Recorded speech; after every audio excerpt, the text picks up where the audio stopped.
Mesdames, Mesdemoiselles et Messieurs, bonsoir à toutes et à tous. À la une de l'actualité internationale, Israël et les États-Unis d'Amérique ne veulent pas que le monde entier constate leur humiliation. Oui, leur défaite cuisante face à l'Iran. Et depuis quelques jours déjà, ils sont en train de se préparer.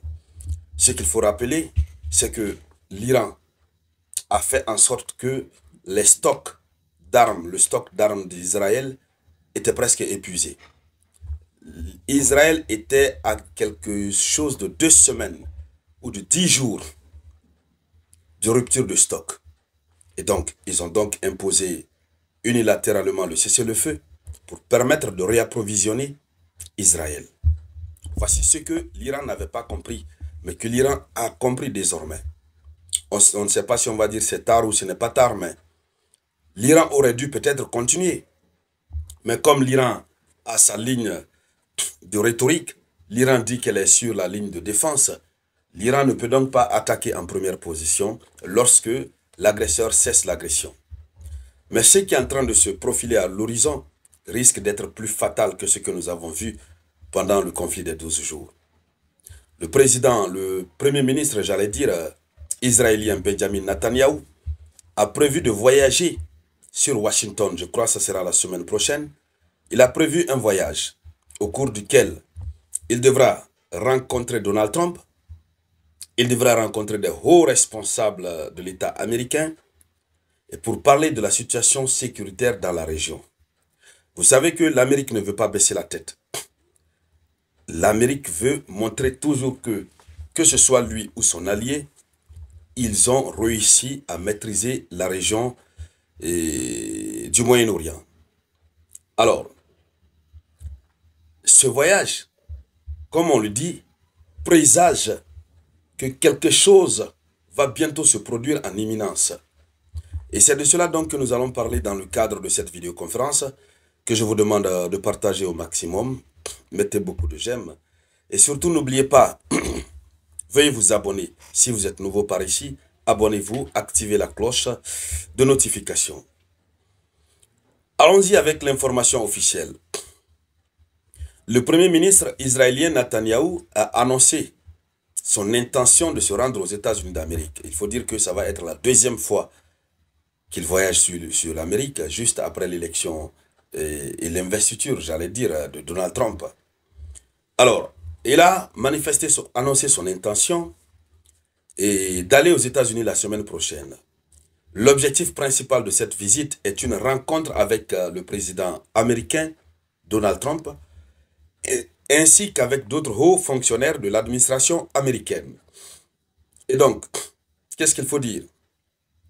Se rencontrer avec Donald Trump, parler, fixer les grandes lignes, et ensuite se rencontrer avec d'autres hauts responsables américains qui ne seront rien d'autre que des responsables de l'armée américaine, pour voir dans la mesure du possible comment est-ce que, certainement, l'Amérique peut assurer sa base arrière, sa couverture arrière, lorsqu'il va déclencher sa deuxième attaque contre l'Iran.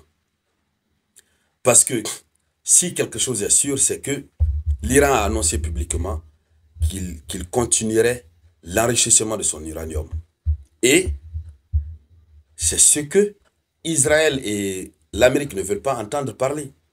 Ils ont annoncé ici devant le monde entier qu'ils ont détruit complètement tous les centrifuges dans les 3 sites qu'ils ont détruits. Et malheureusement, il s'est avéré que ce n'est pas vrai.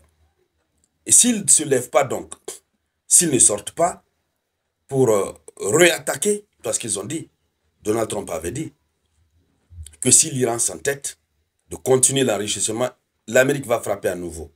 Malgré que c'est très coûteux. Mais s'ils ne le font pas, comment est-ce que le monde entier va leur regarder? Voici la question qui les taraude et qui pousse l'Amérique et son allié à vouloir reprendre la chose en main. Voici le principal problème. Alors, ce qu'il faut déjà rappeler, c'est que l'Amérique a approuvé tout récemment, ces dernières 24 heures, l'Amérique a approuvé une vente d'armes de 500 millions de dollars à Israël. Ça, c'est l'annonce officielle. hormis ce que l'Amérique donne gratuitement et en cachette, mais ce qui a été affirmé publiquement, c'est ça. C'est déjà la preuve que lorsque l'Iran dit que eux, ils connaissent le stock de munitions d'Israël et que Israël n'avait plus de munitions et que les munitions que Israël avait pouvaient juste tenir entre 10 à 12 jours, ça veut dire que l'Iran a raison. Parce que là, c'est un réapprovisionnement qui est là. Et le réapprovisionnement, j'allais dire, est en train de se faire de deux manières. Soit publiquement, soit en cachette. Alors, les États-Unis qui ont approuvé la vente d'armes de 500 millions de dollars à Israël, l'armée israélienne va donc acheter plus de 7000 kits. Plus de 7000 kits de guidage pour ces bombes et 2000 pour ces bombes de 2000 et 500 livres.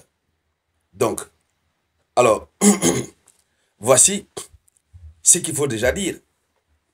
Ce contrat est passé juste quelques jours avant le départ de Netanyahou pour les États-Unis d'Amérique. Ils vont aller se concerter.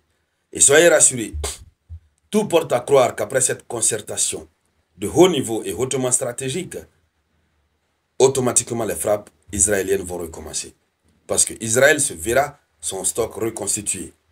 Il faut même dire qu'en dehors même de cette vente, il y a des cargos américains, des avions militaires américains, censés transporter des munitions qui ont débarqué sur Israël. Ces dernières heures, ces derniers jours, j'allais dire, qu'est-ce qu'ils ont transporté? C'était des armements. Israël est en train de se réarmer. Et pendant ce temps, qu'est-ce que l'Iran est en train de faire? Qu'est-ce que les alliés de l'Iran sont en train de faire? Parce que cette minorité occidentale n'acceptera pas que la défaite soit à son actif. Alors, il faut aussi dire que Israël a tout perdu, hein, et c'est pourquoi Israël veut vraiment se venger. Israël possède 2 ports maritimes. Et les 2 ports maritimes, l'Iran les avait fermés. C'est ce qui a interrompu le trafic maritime.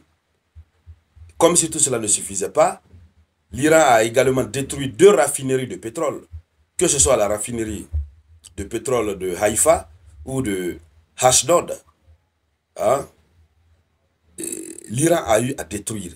Soit il a détruit complètement, soit dans l'une des 2 raffineries, soit l'Iran a perturbé gravement la production de carburant. Donc l'Iran a fermé le seul aéroport international d'Israël à l'époque. Donc comprenez que l'Iran a vraiment joué sur Israël. Israël est vraiment tombé. Israël ne veut pas abandonner. Israël veut se venger. Et donc, voici malheureusement la triste réalité. Alors, mesdames, mesdemoiselles et messieurs, c'était